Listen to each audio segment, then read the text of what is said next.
சூப்பராக சொன்னீங்க. அடுத்த வாரம் உங்களுக்கு ஒரு கிஃப்ட் கொடுத்துட்றேன் நான். சரி, ஓகே. போன வாரம் என்ன பார்த்தோம் ஞாபகம் இருக்கா? இயேசுவினுடைய வாழ்க்கை, அதுதான் பார்க்கணும். இயேசுவினுடைய வாழ்க்கையை ஏன் பார்க்கணும்? அஞ்சாபாட்டி, இயேசுவினுடைய வாழ்க்கையை நம்ம ஏன் கற்றுக்கணும் சொல்லுங்கள். ஏன் கற்றுக்கணும்? அவருடைய வாழ்க்கையை நம்ம ஏன் கற்றுக்கணும்? அவரை போல நடக்கணுமா? ஓகே, அதான் நிறைய பேர் இருக்கிறாங்களே இந்த உலகத்தில். நிறைய பேருக்கு நிறைய ரோல் மாடல்ஸ் இருக்காங்கல்ல. இயேசுவை நம்ம ஏன் கற்றுக்கணும்? ஆமாம், பைபிளில் நிறைய பேரை நம்ம பார்க்குறோம். ஆதி ஆமத்துலேருந்து பார்த்தா நோவாவை பார்க்குறோம். நோவா தன் காலத்தில் வாழ்ந்த மனிதர்களுக்குள்ளே நீதிமானாக இருந்தான் அப்படின்னு பார்க்குறோம். அடுத்து யோசேப்பு எந்த பாவமும் செய்யலை, சிறைச்சாலைக்கு போனான், அப்புறம் உயர்த்தப்பட்டான். தேவன் உயர்த்தினார், 30 வயசில் அவனை உயர்த்தினார். ஆனால் யோசேப்பின் வாழ்க்கையிலையும் ஒரு சின்ன டவுன்ஃபால் இருக்குது இல்லை? எல்லாருடைய வாழ்க்கையிலும் ஒரு சின்ன குறை. தாவீது வாழ்க்கையில் பார்த்தா பத்சேபாள் விஷயத்தில் ஒரு குறை இருக்குது. ஆனால் இயேசுவினுடைய வாழ்க்கை குற்றமற்ற ஒரு வாழ்க்கை. என்னில் பாவம் உண்டு என்று உங்களில் யார் என்னை பார்த்து சொல்ல முடியும்னு இயேசு கேட்குறாருல. இயேசுனுடைய வாழ்க்கையை நம்ம கற்றுக்கிறது ரொம்ப அவசியம். இயேசு அப்படின்னா ஒரு பெயர் அர்த்தம் என்ன? இயேசுனாலே பெயர் அர்த்தம் என்ன? எடுத்து வாசிங்க பார்க்கலாம். மத்தேயு 1ஆம் அதிகாரம் 21வது வசனம்.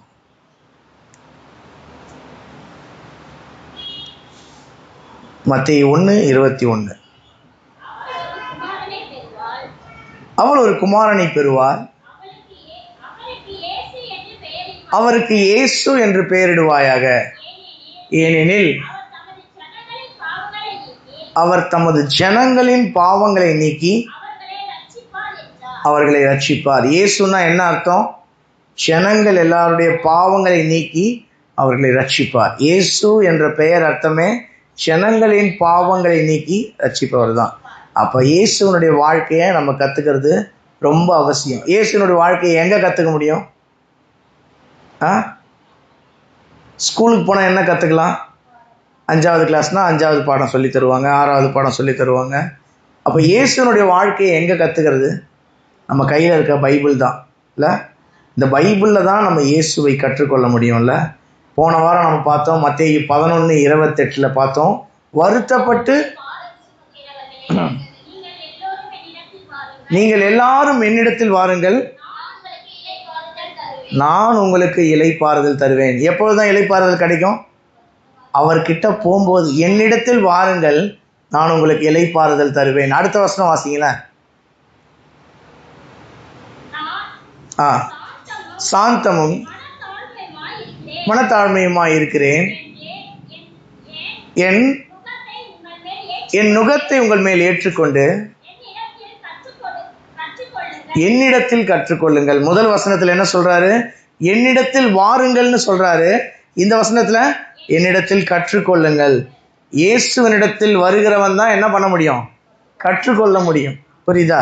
இயேசுவனிடத்தில் ஒருவன் வரும்பொழுதுதான் இயேசுவை கற்றுக்கொள்ள முடியும், இயேசுவை அறிந்து கொள்ள முடியும், இயேசுனுடைய வாழ்க்கையை புரிந்து கொள்ள முடியும், இயேசுவை போலவே ஒரு வாழ்க்கையை வாழ முடியும். இயேசுவனிடத்தில் வரலன்னா அவன் இயேசுகிட்ட கற்றுக்கொள்ள முடியுமா? இயேசுவை கற்றுக்கொள்ள முடியாது. நாம் கற்றுக்கொள்ள வேண்டிய காரியங்கள் யார்கிட்ட தான் இருக்கு? இயேசுவிடம்தான் உள்ளது இல்லை?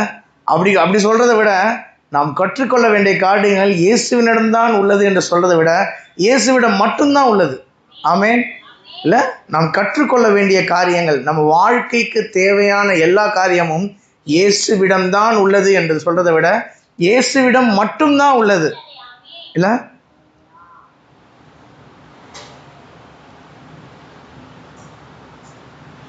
மறுபடியும் அந்த வசனத்தை வாசிங்களேன். மத்தேயு 11:28. 28. வருத்தப்பட்டு பாரம் சுமக்கிறவர்களே, நீங்கள் எல்லாரும் என்னிடத்தில் வாருங்கள்,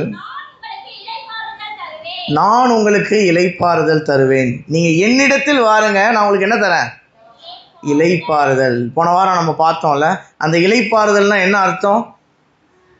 நிறைய பேர் சொல்லுவாங்க, கிறிஸ்துவுக்குள் மரிக்கிறவர்கள் இளைப்பாரி கொண்டு இருக்கிறாங்க. இயேசுவனுடைய 2ஆம் வருகையின் போது அவர்கள் என்ன பண்ணுவாங்க? எழுந்திருப்பாங்கன்னு சொல்லுவாங்க. ஆனால் இந்த பூமியில் வாழும்போதே தேவன் நம்மளுக்கு எதை தராரு? ஒரு இளைப்பாறுதல் தராரு. இளைப்பாறுதல்னா என்னது? என்ன என்ஜாமா இளைப்பாறுதல்னா என்னது? இளைப்பாறுதல்னா ரெஸ்ட், ஒரு சமாதானம் இல்லை, எந்தவித சண்டை சச்சரவும் இல்லாமல் ஒரு பீஸ் ஆஃப் மைண்ட், ஒரு சமாதானம். அந்த சந்தோஷம், சமாதானம் அது எப்போ தரார் தேவன்? அவரிடத்துல போகும்போது. என்னிடத்தில் வாருங்கள், நான் உங்களுக்கு இளைப்பாறுதல் தருகிறேன். அவ்வளோ பெரிய புயல், காற்று பலமாக அடிச்சுது. ஆனால் இயேசு என்ன பண்ணிட்டு இருந்தாரு? போன வாரம் நம்ம பார்த்தோம். என்ன பண்ணிட்டு இருந்தாரு? படகுல உட்காந்துக்கிட்டு தூங்கிக்கிட்டு இருந்தாரு. எப்படி தூங்கிட்டு இருந்தாருன்னு பார்த்தோம்ல நம்ம மார்க் 4ஆம் அதிகாரம். தலையணை வைத்து தூங்கிட்டு இருந்தாராம். ஏன்? அதுதான் இளைப்பாறுதல் இல்லை. அந்த இளைப்பாறுதல் அப்பொழுது சீஷர்கிட்ட இல்லை. அதனால தான் சீஷர்கள் என்னன்னு கத்துனாங்க? ஐயரே, நாங்கள் மடிந்து போகிறோம், எங்களை காப்பாத்துங்க அப்படின்னு கத்துனாங்க.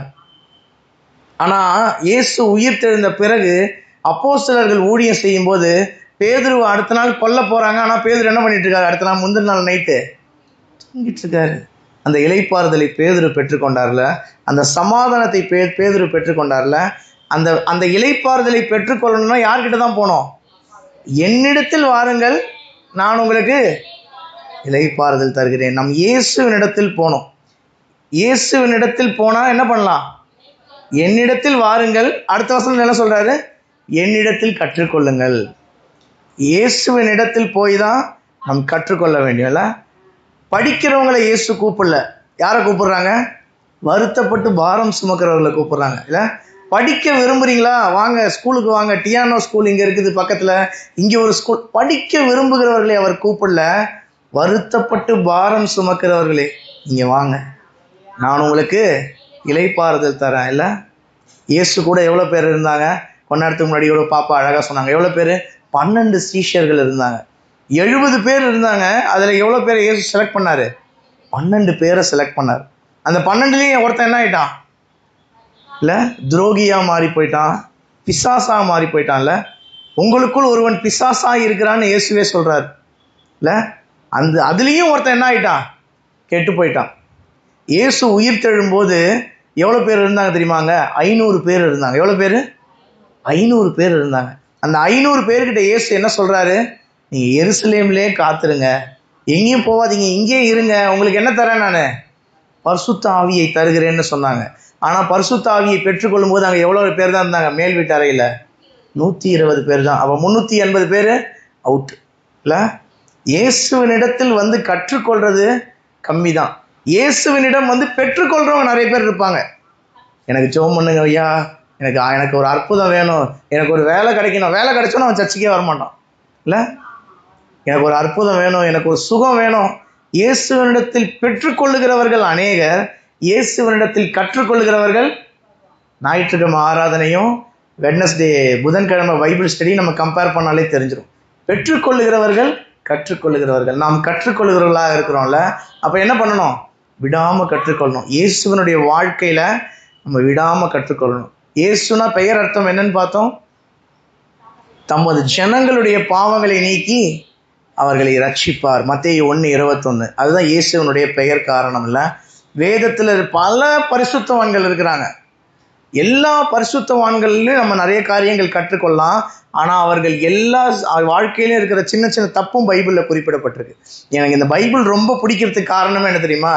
பைபிளில் இருக்கிற எல்லாருடைய தப்பும் இந்த பைபிளில் இருக்குது. நோவா குடித்து வெறித்து போய் வஸ்திரம் இல்லாமல் நிர்வாணமாய் படுத்திருந்தான்னு பைபிளில் இருக்கு. தாவீது இன்னொருத்த மனைவியை பார்த்து தப்பாக பண்ணான்னு பைபிளில் இருக்கு.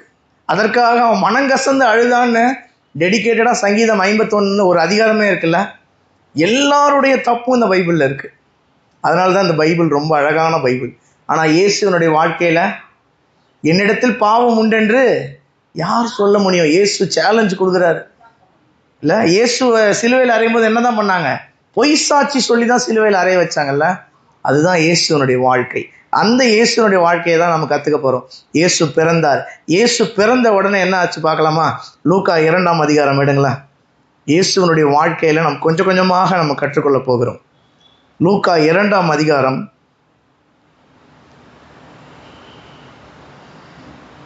38வது 39வது வசனம் வாசிக்கலாம்.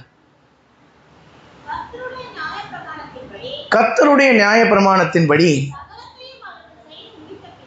எப்படி சகலத்தையும் அவர்கள் செய்து முடித்த பின்பு கலிலேயா நாட்டில் உள்ள ஓகே இயேசு குழந்தையா இருக்கிறாரு. சின்ன குழந்தையா இருக்கும்போது என்ன பண்றாங்க? யோசேப்பும் இயேசுவனுடைய தாயாகிய மரியாளும் இயேசுவை கூட்டிட்டு எங்க வராங்க? ஆலயத்துக்கு வராங்க. எருசலேம்ல இருக்கிற ஆலயத்துக்கு வராங்க. சின்ன வயசுலேருந்து என்ன பழகுறாங்க? அந்த குழந்தைய ஆலயத்துக்கு கூட்டிகிட்டு வந்து என்ன பண்ணுறாங்க? நியாயப்பிரமாணத்தின்படி எல்லாவற்றையும் செய்து முடித்தார்கள். இந்த பைபிளில் அந்த காலத்தில் மோசேயினுடைய தோரா இருந்தது. அந்த தோரால யூதர்கள் என்னென்னலாம் செய்யணும்னு இருக்குது. அது எல்லாத்தையும் என்ன பண்ணாங்க? இயேசுவுக்கு அவங்க அப்பா அம்மா செய்து முடித்தாங்க. அடுத்த வசனம் வாசிங்களேன்.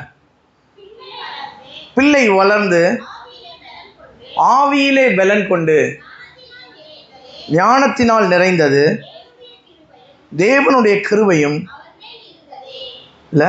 இயேசு பொறுமையாக வளர்றாரு. பிள்ளை வளர்ந்து எதில் பலன் கொண்டது? ஆவியிலே. சில பேர் பார்த்துருக்கேன், பூஸ்டை குடி, ஹார்லிக்ஸை குடி, போன்விட்டா குடி, வீவா குடி, அதை குடி, இதை குடி, சத்துமாவை கொஞ்சம் சைடில் கொடு இல்லை. ஆனால் இயேசு எதில் பலன் கொண்டாரு? பிள்ளை வளர்ந்தது. எப்படி வளர்ந்தது? ஆவியில் பலன் கொண்டது. இல்லை, நம்ம டெய்லி வளர்றோமா? நம்ம டெய்லி எப்படி வளர்றோம்? சாப்பிட்டு வளர்றோமா?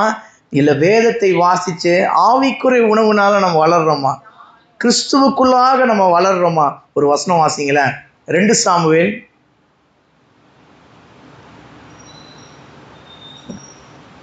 5:10 பாருங்க. இல்லை 10:5 நினைக்கிறேன். 2 சாமுவேல் 5:10 தான், மன்னிக்கணும். 2 சாமுவேல் 5:10. தாவீது நாளுக்கு நாள் என்ன அடைந்தான்? விருத்தி அடைந்தான். விருத்தி அடைந்தான்னா என்ன அர்த்தம்? யாருக்காச்சும் தெரியுமா? இல்லை, என்லார்ஜ் ஆகிக்கிட்டே போகிறோம், பெருசாகிக்கிட்டே போகிறோம். இல்லை, கொஞ்ச நாளுக்கு முன்னாடி ஒரு ஆட்டோ இருக்குன்னா அடுத்தது என்ன ஆகுது? அந்த ஆட்டோ 2 ஆட்டோவாக வருது. சைக்கிள் இருக்குன்னா கொஞ்ச நாள் கழித்து பைக் வாங்குறாங்க. பைக் இருந்ததுன்னா கொஞ்ச நாள் கழித்து 4 வீலர். இல்லை, தாவீது எப்படி இருந்தான்?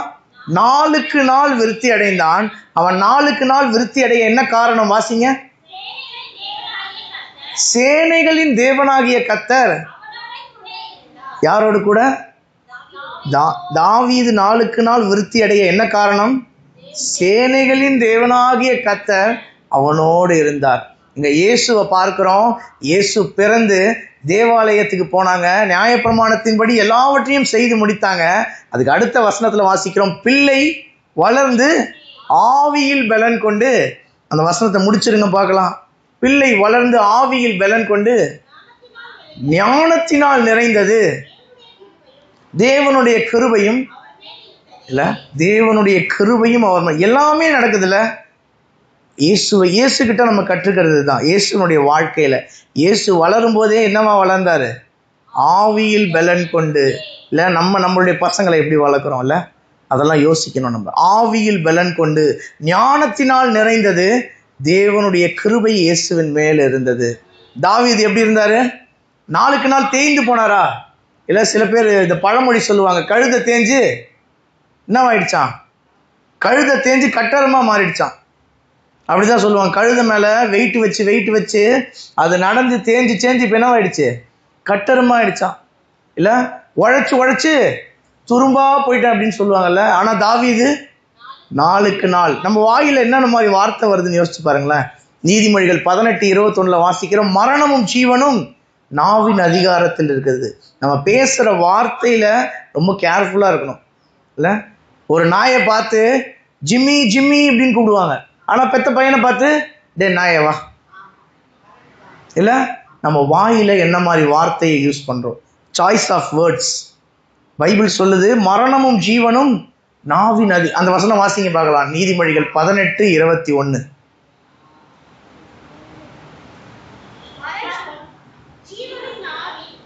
மரணமும் ஜீவனும் நாவின் அதிகாரத்தில் இருக்கிறது, அதில் பிரியப்படுகிறவர்கள் ஆமாம், அதில் பிரியப்படுகிறவர்கள் அதன் கனியை.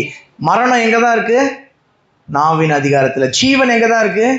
நாவின் அதிகாரத்தில். நீ எதில் பிரியப்படுகிறாய்? நாம் மரணத்தில் பிரியப்படுறோமா, ஜீவனில் பிரியப்படுகிறோமா? நமக்கு முன்னாடி தேவன் 2 வழியை வச்சிருக்கிறார்ல. ஆதாமுக்கு முன்னாடி என்ன வச்சாரு? இந்த பக்கம் என்ன வச்சாரு? ஜீவ விருட்சம். இந்த பக்கம் என்ன வச்சாரு?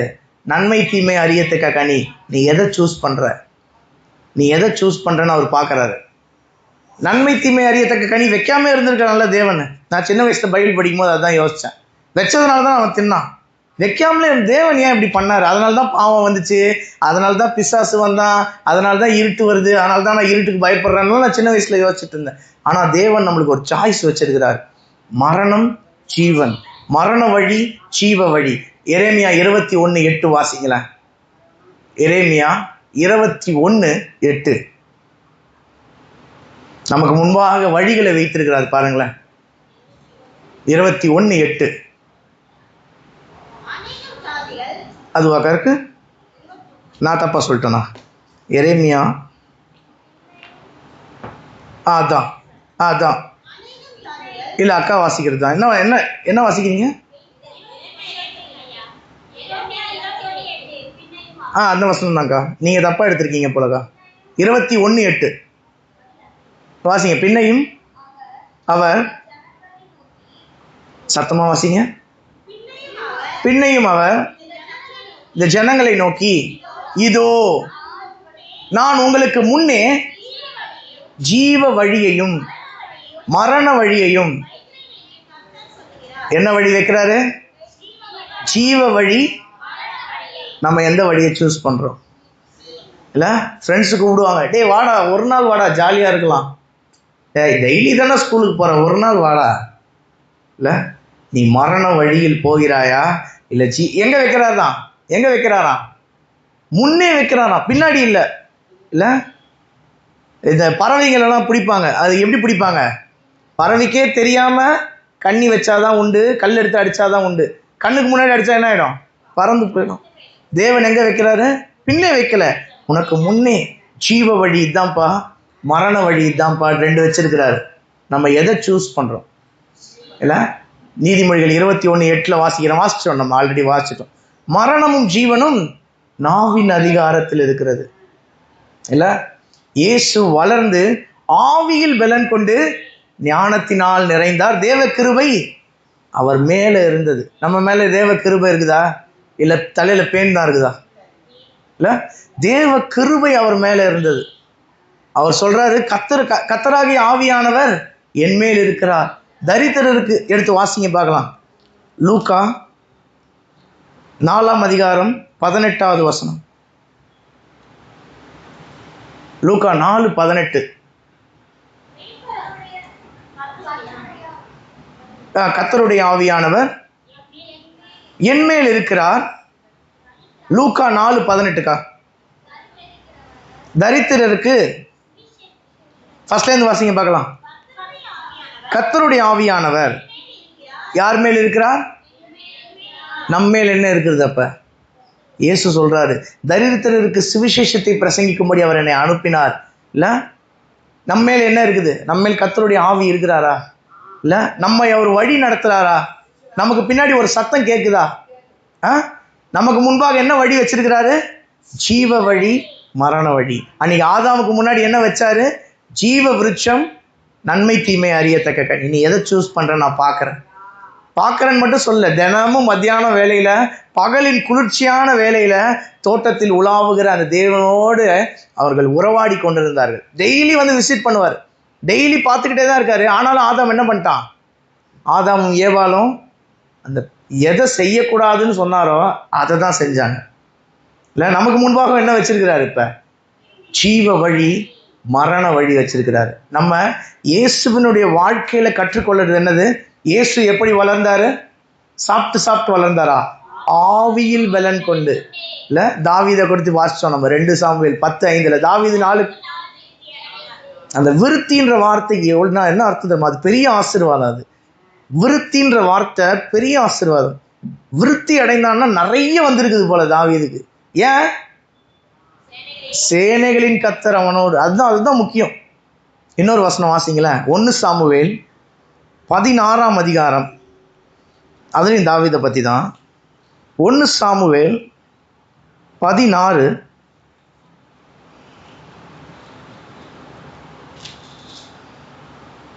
18 17 18 வாசிங்களேன். 1 சாமுவேல் 16 17 வாசிங்க, 18 வாசிங்க. 16ஆம் அதிகாரம் 17 18. சவுல் தன் ஊழியக்காரரை பார்த்து, நன்றாய் வாசிக்கத்தக்க ஒருவனை தேடி. ஓகே, நல்லா வாசிக்கணும். என்ன இன்ஸ்ட்ருமெண்ட்டு, நல்ல சூப்பராக வாசிக்கிற ஒருத்தனை என்னிடத்தில் கொண்டு வாருங்கள்னு அவர் ஊழியக்காரர் தாவீதை பற்றி சொல்கிறார். வாசிங்களா அடுத்த வசனம். அப்பொழுது அந்த வேலைக்காரரில் ஒருவன் பிரதியுத்தரமாக, பெத்லகேமியனாகிய ஈசாயின் குமாரன் ஒருவனை நான் கண்டிருக்கிறேன். எப்படி? வாசிப்பதில் தேறினவன், பெஸ்ட், சூப்பரா வாசிப்பான். அடுத்து எப்படி? அவன் வாசிக்கிறதுல மட்டும் பெஸ்ட் இல்லை, எப்படி? பராக்கிரமசாலி. கிதியோனை பார்த்து தேவன் சொன்னாரே, பராக்கிரமசாலியே கர்த்தர் உன்னோடு இருக்கிறார். கிதியோனாக பயந்து நின்றான், ஆனா தேவன் பராக்கிரமசாலின்னு சொன்னார். இங்க இன்னொரு மனுஷன் தாவீதை குறித்து என்ன சாட்சி சொல்றான்? அவன் வாசிப்பதில் தேறினவன், பராக்கிரமசாலி. அடுத்து பாத்தீங்களா, வாசிப்பதில் மட்டும் பெஸ்ட் இல்லை, பராக்கிரமசாலி மட்டும் இல்லை, அவன் என்னது? யுத்த வீரன். அடுத்து காரிய சமத்தை. எந்த வேலை கொடுத்தாலும் என்ன பண்ணுவான்? ஐயோ அது எனக்கு தெரியாது.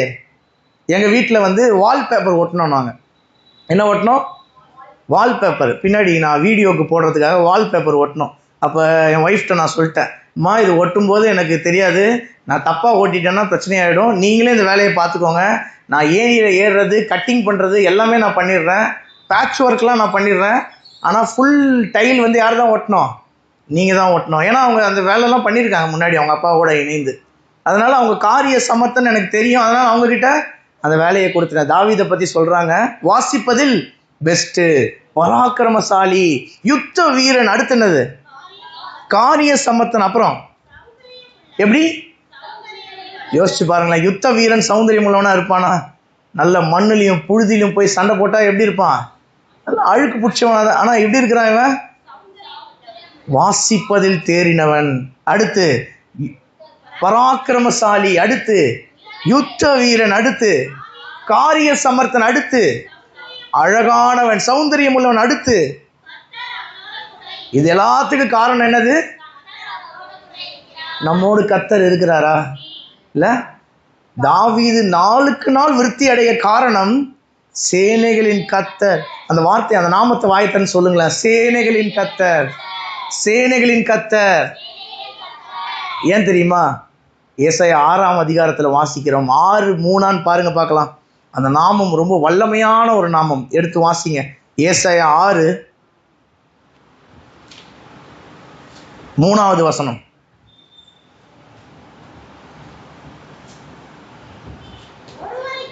ஒருவரை ஒருவர் நோக்கி, சேனைகளின் கர்த்தர் பரிசுத்தர், பரிசுத்தர், பரிசுத்தர். 2 பரிசுத்தர் தான் படிச்சீங்க பாருங்க. பரிசுத்தர், பூமி அனைத்தும் அவருடைய மகிமையில. எல்லாம் வாயத்திலிருந்து சொல்லுங்க பார்க்கலாம். சேனைகளின் கர்த்தர் பரிசுத்தர், பரிசுத்தர், பரிசுத்தர். இல்ல, தேவன் கிருபையுள்ளவர். ஆனா வேதத்துல எங்கேயுமே கர்த்தர் கிருபையுள்ளவர், கிருபையுள்ளவர், கிருபையுள்ளவர்னு வேதம் சொல்லல. கர்த்தர் இரக்கம் உள்ளவர் தான். இரக்கமுள்ளவர், இரக்கமுள்ளவர், இரக்கமுள்ளவர்னு பைபிள்ல சொல்லல. ஆனா வேதம் என்ன சொல்லுது? சேனைகளின் கர்த்தர் பரிசுத்தர். அந்த சேனைகளின் கர்த்தர் என்ற நாமத்துக்கு அவ்வளவு பெரிய வல்லமை இருக்குது. தாவீதுக்கு எதிர்க்க யார் வந்தா? அவ்வளோ பெரிய கோலியாத் வந்தான். தாவீது என்ன தெரியுமா சொன்னா? நீ இவ்வளோ பெரிய ஆளோட வர, பட்டயத்தோடு ஈட்டியோடு வர, நான் யாரோட தெரியுமா வரேன்? சேனைகளின் கர்த்தர் என்னும் நாமத்தினால வருகிறேன். அந்த நாமத்துக்கு அவ்வளோ ஒரு வல்லமை இருக்கு. அன்னாளுக்கு ரொம்ப வருஷம் குழந்தையே இல்லை. அன்னாள் ஜெபித்தது என்ன தெரியுமா? சேனைகளின் கர்த்தாவே, உமது அடியாளை நினைத்தருளி உமது அடியாளுக்கு நீ ஒரு ஆண் பிள்ளையை கொடுத்தீரனால் நான் உமக்காக அவனை தருகிறேன். அந்த நாமத்துக்கு ஒரு வல்லமை. தேவன் அன்னாலை நினைத்தருளினான்னு வேதம் சொல்லுது இல்ல? அந்த நாமத்துக்கு அப்படி ஒரு வல்லமை. தாவீது நாளுக்கு நாள் விருத்தி அடைந்தான். காரணம் இல்ல, தாவீது வாசிப்பதில் பெஸ்ட், பராக்கிரமசாலி, யுத்த வீரன், காரிய சமர்த்தன், சௌந்தரியம் உள்ளவன். எல்லாத்துக்கும் காரணம் கர்த்தர் அவனோடு இருந்தார் இல்ல? இயேசு ஆவியில் பலன் கொண்டு வளர்ந்தார் இல்ல? அந்த லூக்கா 2ஆம் அதிகாரத்தோட கடைசி வசனம் வாசிங்களேன். லூக்கா 2ஆம் அதிகாரத்தின் கடைசி வசனம். இயேசுவானவர் ஞானத்திலும் வளர்த்தியிலும் தேவ கிருபையிலும் மனுஷர் தயவிலும். எப்படி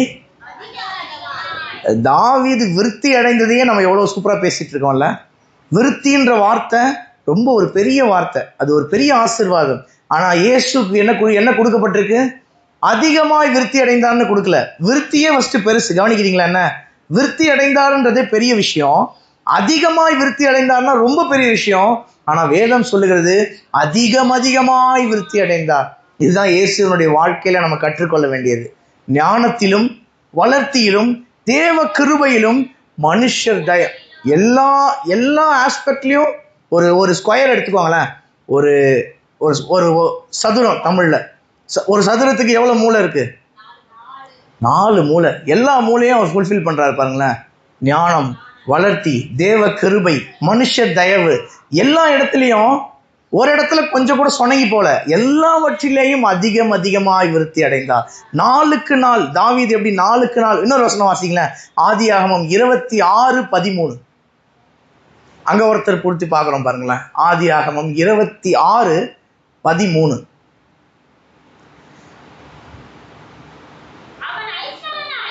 அக்கா 12 வாசிச்சுட்டு 13 வாசிங்கக்கா. ஈசாக்கு விதை விதைத்தான்,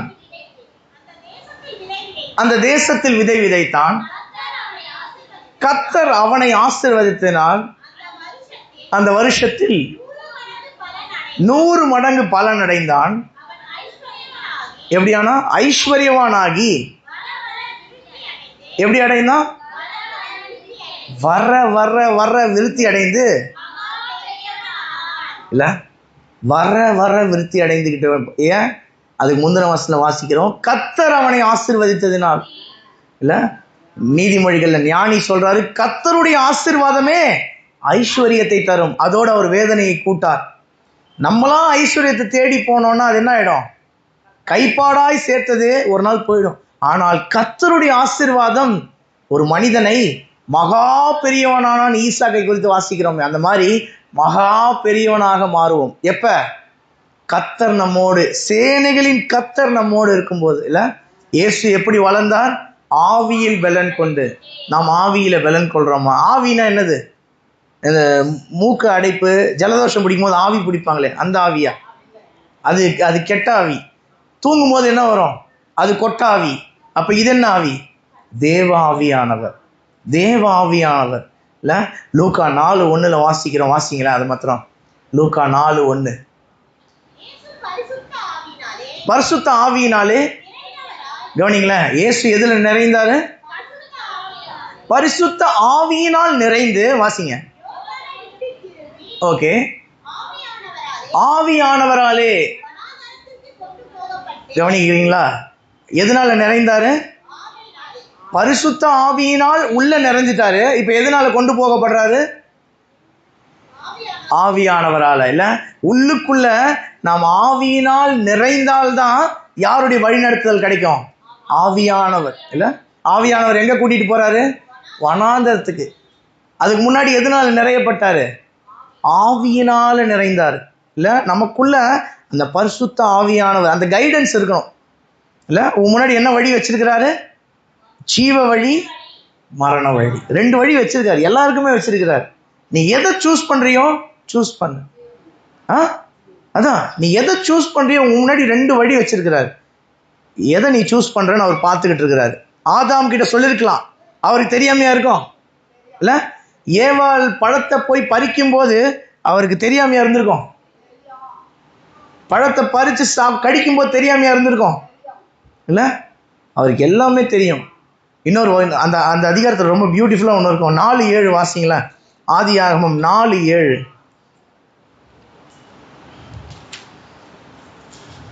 சாரி 3:9. ஆதியாகமம் 3ஆம் அதிகாரம் 9ஆம் வசனம். அக்கா அதுக்கு முந்தின வசனத்திலேருந்தே வாசிங்களேன். பகலின் குளிர்ச்சியான வேளையில் தோட்டத்தில் உலாவுகிற தேவனாகிய, ஓகே, பகலின் குளிர்ச்சியான வேளையில் இப்போ தேவன் வந்துட்டார், வழக்கம் போல வந்துட்டார். சத்தத்தை கேட்டு இவங்க என்ன பண்றாங்க? ஆதாமும் அவன் மனைவியும் தேவனாகிய கர்த்தருடைய சத்தத்துக்கு விலகி இல்லை, அவருடைய சந்நிதிக்கே விலகி விருட்சங்களுக்குள்ளே ஒளிஞ்சிக்கிட்டாங்களா? இப்ப ஹைட் அண்ட் சீக் விளையாடுறாங்க, ஒளிஞ்சுக்கிட்டாங்க, கண்ணாமூச்சி விளையாடுறாங்க. அடுத்த வசனம் வாசிங்களா? தேவனாகிய கர்த்தர் ஆதாமை கூப்பிட்டு, தெரியாதா அவருக்கு? விருட்சத்தை உண்டாக்குனவர் யாரு? அவருக்கு தெரியாதா? விருட்சங்களுக்குள்ள ஒளிஞ்சிட்டு இருக்கிறது தெரியாதா? இல்லை? எபிரேயர் 1:3 வாசிக்கிறோம், சர்வத்தையும் நம்முடைய வல்லமையுள்ள வசனத்தில் தாங்குகிறார் என்று வேதம் சொல்லுகிறது. சர்வத்தையும் தாங்குகிறவருக்கு ஆதாம் எங்க இருக்கான்னு தெரியாதா?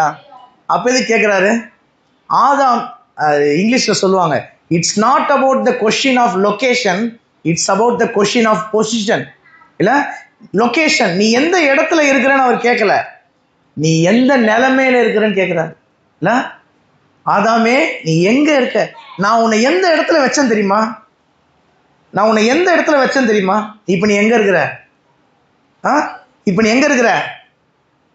ஒளிஞ்சுன்னு இருக்கிற, நிர்வாணமா இருக்கிற, வெக்கப்பட்டு கூனி குறுகி இருக்கிற. டெய்லி நான் வரும்போது என் சத்தத்தை கேட்டு ஓடி வந்தியே, இப்ப என் சத்தத்தை கேட்டு நீ ஓடல, என் சன்னதிக்கே நீ விலகி ஓடுற. இல்ல, அந்த அப்பா வந்து அந்த இளைய குமாரனை பார்த்து கேட்டிருப்பாரு நான் நினைக்கிறேன், உன்னை நான் எங்க வச்சிருந்தேன், இப்ப நீ எங்க இருக்கிற? பன்னி கூட போய் தவிட்டுக்கு சண்டை போட்டுனுக்குற.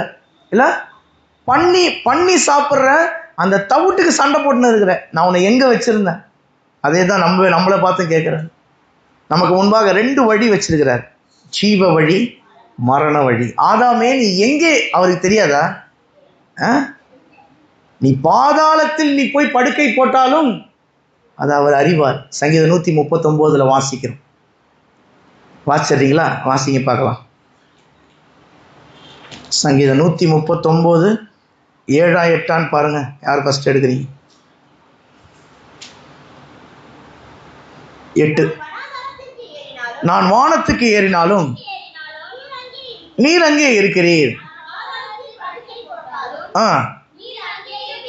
அதுக்கு முந்தின வசனம் வாசிங்கள. எங்கே போவேன்? அப்புறம் ஓட முடியுமா? ஓட முடியுமா? ஒருத்தர் ஓடினாரு, யோனா ஓடினாரா? ஆனா என்ன பண்ணாரு? ஒரு பெரிய மீன் அனுப்புனாரு. அனுப்பி எங்க போய் சேரணுமா, நீங்க ஒரு கப்பல்ல அது ஆப்போசிட் டைரக்ஷன் போனாரு, ஆனா எங்க போய் சேரணுமோ அங்கேயே போய் சேர்ந்துட்டார். தேவனுடைய சமூகத்துக்கு விலகி ஓட முடியுமா? அவருடைய ஆவிக்கு மறைவா எங்கேயும் இருக்க முடியுமா? முடியவே முடியாது, முடியவே முடியாது. வானத்துக்கு ஏறினாலும் நீர் அங்கே இருக்கிறீர், பாதாளத்தில் படுக்கை போட்டாலும் நீர் அங்கேயும் இருக்கிறீர், அங்கேயே நான் பார்த்துக்கிட்டு இருக்கிறீர். தாவீது சொல்றாரு, உம் ஆவிக்கு மறைவாக நான் எங்கே ஓடுவேன்? ஆதாம் போய் ஒளிஞ்சுக்கினாரு, தேவனுக்கு தெரியாது, அவருக்கு முன்னாடி தெரியல போல, தேவனுக்கு தெரியாது போலன்னு சொல்லிட்டு போய் ஒளிஞ்சுக்கிட்டாரு. தேவனும் அதே அவருக்கு ஏற்ற மாதிரி கேட்கிறாரு. என்ன கேட்கிறாரு? ஆதாமே நீ எங்கே இருக்கிறா? நீ எங்க இருக்கிறன்னு எனக்கு தெரியும்பா, ஆனா நான் உன்னை எந்த இடத்துல வச்சேன்னு தெரியுமாப்பா? நீ எங்க இருக்கிற? நீ எங்க இருக்கிற? இப்படி போய் கூனி குறுகி வெக்கப்பட்டு இருக்கிறியே, பன்னியோட தவிட்டுக்கு போய் சண்டை போட்டுன்னு இருக்கிறியே, நான் உன்னை எந்த நிலைமையில இருக்கணும்னு ஆசைப்பட்டேன் தெரியுமா? நம்ம எல்லாருக்கும் தேவன் ஒரு பொசிஷன் வச்சிருக்காரு தெரியுமா? நம்ம எல்லாருக்கும் தேவன் ஒரு பொசிஷன் வச்சிருக்கார். சங்கீதம் 18:35 வாசிங்களேன். சங்கீதம் 18:35. கர்த்தருக்கு ஸ்தோத்திரம். 35 தான் நினைக்கிறேன். அக்கா, மான் கால்களை போலாக்கின்னு வசனம் இருக்கும் பாருங்க, அதுக்கு அடுத்த வசனமான்னு பாருங்க. என்ன நம்பருக்கா? இல்லை 35 இல்லை 37 பாருங்க. அவர் என் கால்களை மான்களுடைய கால்களை போல ஆக்கின்னு இருக்கும் பாருங்க. நானே எடுத்துட்டேன் இருங்க. 33 அவர் என் கால்களை என்ன மாதிரி மாத்துறாரு? மான்களுடைய கால்களை போலாக்கி என்னுடைய உயர் தலங்களில், என்னது என்னுடைய உயர் தலங்களில், தலம்னா என்னது யாருக்கு தெரியும்? சின்ன பசங்க தலம். எவ்வளோ தலம் கட்டிருக்கீங்க வீடு? ஒரு தலம், இன்னொரு தலம், 2 தலம், 3 தலம். அது மாதிரி வேதம் சொல்லுகிறது என்னுடைய உயர் தலங்களில். சில பேர் எங்கே இருப்பாங்க? பீச் ஹவுஸ்லாம் பார்த்துருக்கீங்களா? 30வது தளத்தில் இருக்கிற, 40வது தளத்தில், அங்கேருந்து சிட்டி ஃபுல்லாக தெரியுமா? இல்லை, வேதம் சொல்லுகிறது என்னுடைய உயர் தலம். எல்லாம் சொல்லுங்க பார்க்கலாம். என்னுடைய, உங்களுக்கு மேலே கை வச்சு, என்னுடைய உயர் தலங்களில் என்னை நிறுத்துகிறீர். உங்களுக்கு ஒவ்வொருத்தருக்கும் ஒவ்வொரு உயர் தலம் தெய்வன் வைத்திருக்கிறார். இல்லை, இந்த பையன் பெரிய போலீஸ் ஆக போகிறான், IPS ஆக போகிறான்னு தேவன் கனவு வச்சிருப்பாரு. ஆனால் நோ, எனக்கு கான்ஸ்டபிளே போதும்னா சரி இருந்துக்கோ, எப்படி தானே? தேவன் நம்மளுக்கு என்ன வச்சிருக்கிறாரு? உனக்குன்னு ஒரு உயர் தலம் வச்சிருக்காரு. 40வது மாடி வச்சிருக்காருன்னா நான் 4வது மாடியிலே செட்டில் ஆகிக்கிறேன்னா இல்லை. யோசேப்புக்கு என்ன வச்சிருந்தார் தேவன்? Prime minister. பார்வோனுக்கு அடுத்த பொசிஷன், ராஜாவுக்கு அடுத்து. தெண்டலிட்டு பணியுங்கள்னு ராஜா சொல்றாரு. எல்லாம் கீழே விழுந்துட்டாங்க. ராஜாவை, யோசேப்பை ஜெயிலில் போட்டாங்க. முன்னாடி யோசேப் காலில் விழுந்து கிடக்குறான். இல்லை, யோசேப் அதுக்கு முன்னாடி வேலை செஞ்சானே போர்த்திபார், அவன் விழுந்து கிடக்குறான். மனைவியும் வந்து விழுந்து கிடக்குறான். எல்லாருமே தெண்டனிட்டு பணிஞ்சாங்க. பிரைம் மினிஸ்டர் ஆயிட்டார். யோசேப்புக்குன்னு ஒரு உயர்தலம் வச்சிருந்தாரு. அதுக்கு யோசேப் வெயிட் பண்ணிட்டு இருந்தார். கர்த்தருடைய வசனம் நிறைவேறும் அளவும் அந்த வசனம் அவனை புடமிட்டது. சங்கீதம் 107:20.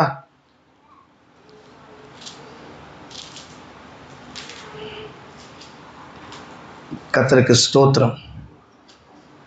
சங்கீதம் 105:16 வாசிங்க பார்க்கலாம். சங்கீதம் 105:16. அவர் தேசத்திலே பஞ்சத்தை வருவித்து, வாசிங்க. Okay okay. பஞ்சம் வந்துச்சா?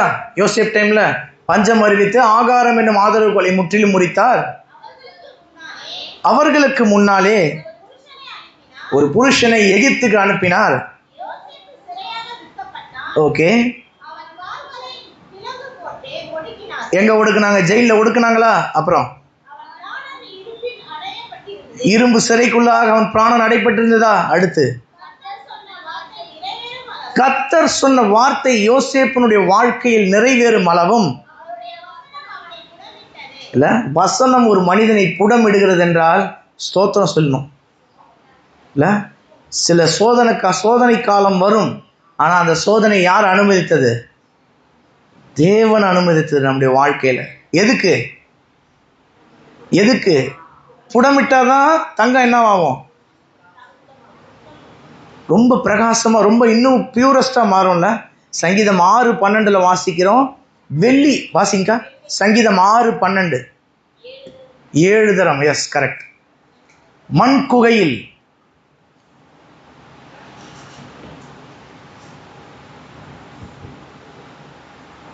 சங்கீதம் 6:12 இல்லையா? 12:6. அப்ப சடனா ஞாபகம் வருதா? அதனால ரெஃபரன்ஸ் கொஞ்சம் தடுமாறுறேன். சங்கீதம் 12:6. கர்த்தருடைய சொற்கள் மண் குகையில் 7 தரம் உருக்கி புடமிடப்பட்ட வெள்ளிக்கு ஒப்பான. இல்ல, வெள்ளி எவ்வளவு முறை புடமிடப்படுது? 7 முறை. வசனம் அந்த மாதிரி சுத்த சொற்களாம். இந்த வசனம் சுத்த சொற்கள். இல்ல, இயேசுவானவர் ஆவியில் பலன் கொண்டார். நாளுக்கு நாள் எப்படி விருத்தி அடைந்தாராம்? அதிகம். தாவீதாச்சு விருத்தி அடைந்தான். சேனைகளின் கர்த்தர் அவனோடு இருந்தார். இல்ல, நம்ம நாளுக்கு நாள் டெய்லி வளரணும்.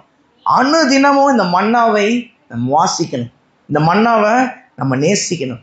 யோசேப்பு பெரிய இடத்துக்கு போறதுக்கு முன்னாடி அவனுக்கு என்ன இருந்தது? ஒரு புடமிடல் இருந்தது. கர்த்தருடைய வசனம் யோசேப்பை புடமிட்டது. நம்முடைய வாழ்க்கையில சில சோதனை வரும். ஆனால் அந்த சோதனை எதுக்கு தான்? நம்மளை அடுத்த லெவலுக்கு அப்கிரேட் பண்ணுறதுக்கு சில சோதனைகள் வரும். எபிரேயர் 12ஆம் அதிகாரம் அது வாசிங்களா. எபிரேயர் 12:5. அன்றியும் என் மகனே, எவ்வளோ அழகா சொல்றாரு பாருங்களேன். என் மகனே, கர்த்தருடைய சிச்சைன்னா என்னது? சோதனை. கர்த்தர் ஏதாச்சும் நம்மளுக்கு ஒரு கஷ்டமான நேரத்தை தராருன்னா அதை அற்பமாக எண்ணாதே. அவரால் கடிந்து கொள்ளப்படும் போது இல்ல, கடிந்து கொள்ளப்படும் போது சோர்ந்து போயிடாத. வாசிங்க அப்படியே தொடர்ச்சியா. கர்த்தர் எவனிடத்தில் அன்பு கூறுகிறாரோ அவனை தான் அவர் சிட்சிக்கிறாரு. இல்ல, யாருக்கு சோதனை வருது? கர்த்தர் எவனிடத்தில் அன்பு கூறுகிறாரோ அவனை சிட்சித்து மகன். இல்ல, அழகா வார்த்தை இருக்குல்ல, தாம் சேர்த்து கொள்ளுகிற எந்த மகனையும் தண்டிக்கிறார் என்று பிள்ளைகளுக்கு சொல்லுகிறது போல சொல்லி இருக்கிற புத்திமதியை மறந்தீர்கள். தொடர்ச்சியா வாசிங்க அப்படியே. நீங்கள் சிட்சையை சகிக்கிறவர்களா இருந்தால் எப்படி? நாம் சிட்சையை சகிச்சு ஸ்தோத்திரம் சொல்லிட்டு கடந்து போனோம்னா தேவனுக்கு நம்ம என்னவா இருக்கிறோம்? புத்திரராக இருக்கிறோம். வாசிங்க தொடர்ச்சியா. தகப்பன் சிட்சியாத புத்திரர் உண்டோ? ஆனா சிச்சை மாத்திரம் இல்லாம ஒருத்தன் சொகுசா வாழ்ந்து ஐஸ்வர்யவானாவே இருக்கிறான்னா அவனை பார்த்து பொறாம கொள்ளாது. அவன் எந்த மாதிரி ஆளுன்னு வாசிங்க பார்க்கலாம். இல்ல, வேதம் எப்படி கடிந்து கொள்ளுது பார்த்தீங்களா? நீங்கள் புத்திரரா இல்லாமல் வேசி பிள்ளைகள்ல. கர்த்தருடைய சிச்சை ஒரு மனிதனுக்கு வருதுன்னா அது அவனை அனுகூலப்படுத்துகிறது, அது அவனை காரிய சமர்த்தனாக மாற்றுகிறது, அது அவனை ஒரு யுத்த வீரனாக மாற்றுகிறது, அந்த சிச்சை அவனை ஒரு பராக்கிரமசாலியாக மாற்றுகிறது, அந்த சிச்சை அவனை வாசிப்பதில் தேறினவனாக மாற்றுகிறது. இல்ல, தாவீதுடைய குணாதிசயம் இதெல்லாம். தாவீது வாசிப்பதில் தேறினவனாக இருந்தான், யுத்த வீரனாக இருந்தான், பராக்கிரமசாலியாக இருந்தான், காரிய சமர்த்தனாக இருந்தான், சௌந்தரியம் உள்ளவனாக இருந்தான். எல்லாவற்றுக்கும் பின்னாக என்ன இருந்தது? கர்த்தர் அவனோடு இருந்தார். இல்ல, கர்த்தர் ஒரு மனிதனோடு இருக்கும் பொழுது அவன் நாளுக்கு நாள் தேய்வானா வளருவானா? விருத்தி அக்கா கரெக்டான வார்த்தை, விருத்தி அடைவான். இல்ல, அந்த வார்த்தையை பிடிச்சிக்கணும் நம்ம. இயேசு ஞானத்திலும் வளர்த்தியிலும் தேவ கிருபையிலும் மனுஷ தயவிலும் அதிகமாய் விருத்தி அடைந்தார். நாம் இயேசுவனுடைய வாழ்க்கையை கற்றுக்கொள்ளதான் இங்க வந்திருக்கோம்ல. இயேசு எப்படி எல்லா ஸ்பியர்லையும் ஒன்றுத்துலையும் அவர் சோட போவே இல்லை. பரவாயில்ல, ஒன்று தாவீது ஒரு விஷயத்துல தான் தவறுனான். இந்த வசனம் மாத்திரம் வாசிங்க முடிச்சிடலாம். 2 சாமுவேல் 2 ராஜாக்கள், மன்னிக்கணும் 1 ராஜாக்கள் 15:5 நினைக்கிறேன். 1 ராஜாக்கள் 15:5.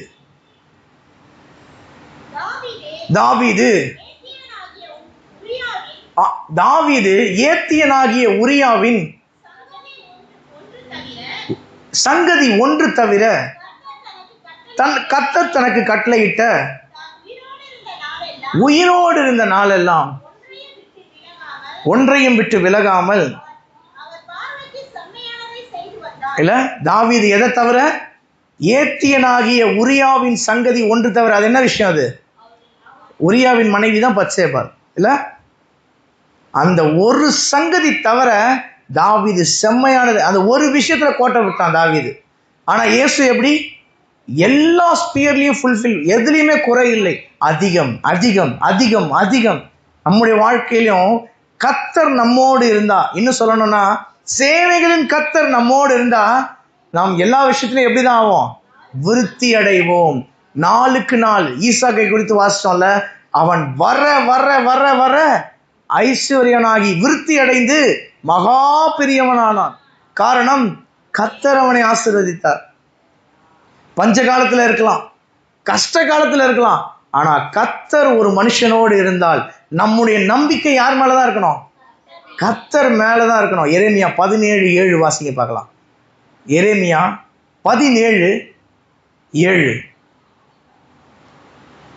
இந்த வசனம் எல்லாம் குறிச்சு வச்சுக்கோங்க, மனப்படமா படிச்சிருங்க. யார் மேல நம்பிக்கை வைக்கணும்? கர்த்தர் மேல் நம்பிக்கை வைத்து கர்த்தரை தன் நம்பிக்கையாக கொண்டிருக்கிற மனுஷன் பாக்கியவான். அடுத்த வசனம் வாசிங்கா. எங்க எங்க நடப்பட்டா? தண்ணீர் அண்டையில் நடப்பட்டதும் கால்வாய் ஓரமாய் தன் வேர்களை விடுகிறதும் உஷ்ணம் வருகிறதையே காணாமல் இலை பச்சையா இருக்கிறதும் மழை தாழ்ச்சியான மழை பொய்த்து போன வருஷத்திலும் வருத்தமே இல்லாமல் தப்பாமல் கனி தருகிற இல்ல. எப்படி? உஷ்ணம் வருகிறதே பார்க்க மாட்டான் இல்ல. எவர் கிரீன் ஃபாரஸ்ட் கேள்விப்பட்டிருக்கீங்களா? Evergreen forest. Evergreen ஃபாரஸ்ட்னா நிறைய மரங்கள் இலையுதிர் காலம் இருக்கு, மறுபடியும் ஸ்ப்ரிங் வந்துடும், வசந்த காலம் வந்துடும், இலையுதிர் காலம் வந்துடும், இலை உதிரும், மறுபடியும் இலை பூக்கும், பூ பூக்கும், காய் காய்க்கும். இதாங்க சீசன், மாங்காய் சீசன் இல்ல.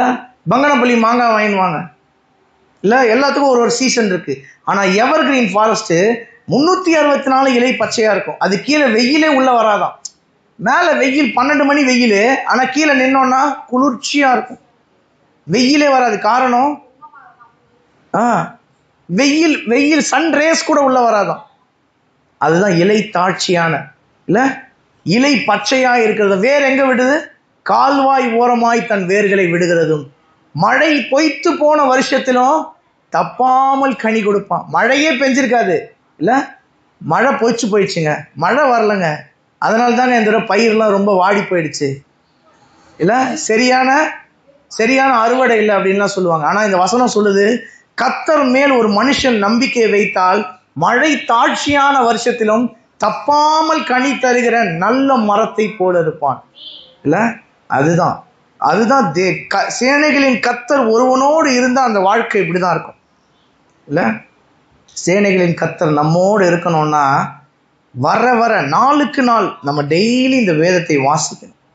கர்த்தருடைய வேதத்தை நேசிக்கிறவர்களுக்கு மிகுந்த சமாதானம் உண்டு, அவர்களுக்கு இடரல் இல்லை. சங்கீதம் 119, 165 எழுதிக்கோங்க. இந்த வசனம்லாம் நீ மனப்பாடம் பண்ணுங்க. பைபிள் ஸ்டடிக்கு நம்ம வரும்போது நான் ஒரே வசனத்தை தான் திருப்பி சொல்றேன். பாதி வசனம் புதுசா சொல்லுவேன், ஆனா நிறைய வசனங்கள் ரிப்பீட் பண்ணுவேன். அப்ப என்ன பண்ணணும், நீங்க மறுபடியும் பைபிளை தேடக்கூடாது. அடுத்த வாரம் அந்த வசனத்தை அப்படி மனப்பாடமா சொல்ல ட்ரை பண்ணுங்க. சங்கீதம் 119, 165 உங்களுடைய வாசிங்க பார்க்கலாம். வேதத்தை நேசிக்கிறவர்களுக்கு இல்ல சமாதானமே பெரிய விஷயம். ஆனா வேதம் சொல்லுகிறது அவனுக்கு மிகுந்த சமாதானம் உண்டு, இடரலே இல்லை இல்ல. இடறியே போனாலும் தூதர்கள் தம்முடைய கரங்களில் ஏந்தி கொண்டு போவார்கள். இப்படி கால்கள் இடராதபடிக்கு அப்படியே தூதர்கள் அப்படியே கரங்களை ஏந்தி கொண்டு போயிடுவாங்களா? யார? வேதத்தை நேசிக்கிறவன. வேதத்தை ஒரு மனிதன் நேசித்தால் அவனுக்கு இடரல் இல்லை, அவனுக்கு மிகுந்த சமாதானம் உண்டு. நாமும் வேதத்தை நேசிப்போம், வேதத்தை வாசிப்போம், இயேசுவை போல ஆவியில் பலன் கொண்டு நாளுக்கு நாள் வளருவோம். இயேசுனுடைய வாழ்க்கையை குறித்து நம்ம டெய்லி வாரம் நம்ம பார்ப்போம். கண்களை மூடி நம்ம செபிப்போம். எங்களை அதிகமாய் நேசிக்கிற நல்ல பிதாவே, நல்ல வேலைக்காக நன்றி. இயேசுவனுடைய வாழ்க்கை, உம்முடைய வாழ்க்கையை நாங்கள் தியானிக்கிறோம். நியாயப்பிரமாணத்தின் சகல முறைமையின் படியும் நீர் செய்து முடித்தீர். பிள்ளை வளர்ந்து ஆவியில் பலன் கொண்டு ஞானத்தினால் நிறைந்தது, தேவனுடைய கிருபையும் அவர் மேல் இருந்தது என்று வாசிக்கிறோமே. நாங்களும் ஆவியில் பலன் கொள்ள, ஞானத்தினால நிறையப்பட, தேவ ஞானத்தினால நிறையப்பட கிருபை எங்கள் மேல் தங்கியிருக்க உதவி செய்யுங்க. அதிகமாய் நாளுக்கு நாள் நாங்கள் விருத்தி அடைய உதவி செய்யுங்க. இந்த வேதத்தை நேசிக்கிறவர்களுக்கு மிகுந்த சமாதானம் உண்டு என்று வாசிக்கிறோமே. நாங்கள் இந்த வேதத்தை நேசிக்கிறோம்.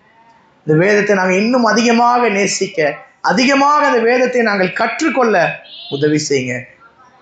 என்னிடத்தில் வாருங்கள், என்னிடத்தில் கற்றுக்கொள்ளுங்கள் என்று சொன்னீரே, நாங்கள் உம்மிடத்தில் வருகிறோம், உம்மிடத்தில் கற்றுக்கொள்ளுகிறோம் அப்பா. எங்களுடைய உயர் தலங்களில் எங்களை கொண்டு போய் நிறுத்தும். நாங்கள் கீழானவைகளை அல்ல, மேலானவைகளையே நோக்கி பார்க்கிறோம். உன்னதத்துக்குரியவைகளையே நோக்கி பார்க்கிறோம்.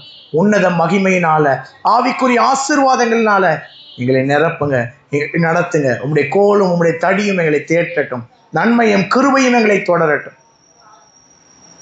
எங்களை நாங்கள் தாழ்த்துகிறோம். நீர் மாத்திரம் உயர்ந்திருப்பீராக. எங்களுடைய வாயின் வார்த்தை, எங்களுடைய இருதயத்தின் ஞானங்கள் உமக்கு முன்பாக பிரியமாயிருக்கட்டும். மீட்பர் இயேசு கிறிஸ்துவின் நாமத்தினால வேண்டி கேட்கிறோம் ஜீவனுள்ள நல்ல பிதாவே, ஆமென், ஆமென். சேர்ந்து சொல்லுவோம். என் ஆத்துமாவே கர்த்தரை ஸ்தோத்திரி, என் முழு உள்ளமே பரிசுத்த நாமத்தை ஸ்தோத்திரி.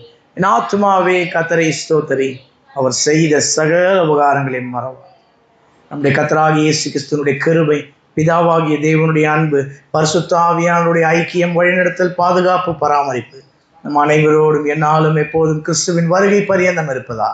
ஆமென். God bless you. ஒரே நிமிஷம், இன்னைக்கு நான் சொன்ன வசனங்கள்லாம் ஒரு தடவை பார்த்துட்டு வாங்க. நான் அடுத்த வாரம் கேட்குறேன். அதுதான் டாஸ்க்கு. நான் அடுத்த வாரம் உங்களுக்கு கிஃப்ட் கொடுத்துட்றேன். என்னென்ன வசனம்? தாவீது விருத்தி அடைந்த வசனம், ஈசாக்கு, அப்புறம் தாவீது என்னென்னவா இருந்தான்? ஆமாம், வாசிப்பதில் தேறியவன், பராக்கிரமசாலி, காரிய சமத்தன், சௌந்தரியம் உள்ளவன், அந்த வசனம். அதுக்கப்புறம் கர்த்தர் மேல் நம்பிக்கை வைத்து எரேமியா 17:7, சங்கீதம் 12:6, மண் குகையில் 7 தரம் அந்த வசனம். அந்த மாதிரியான வசனங்கள்லாம் லூக்கா 2:52, இயேசு ஞானத்திலும் வளர்த்தியிலும் தேவ கிருபையிலும். நீங்கள் ரெஃபரன்ஸ் எழுதியிருக்கீங்கல்ல, அதிலே நான் ரிப்பீட்டடாக எந்த வசனத்தை ஸ்ட்ரெஸ் பண்ணி பேசணும்னோ அதை மட்டும் மனப்பாடம் பண்ணிட்டு வாங்க. இன்னும் ஒரு 7-8 வசனம் வரும்னு நினைக்கிறேன். ஒரு நாளைக்கு ஒரு வசனம் மனப்பாடம் பண்ணால் பண்ணிடலாம். தேங்க்ஸ்.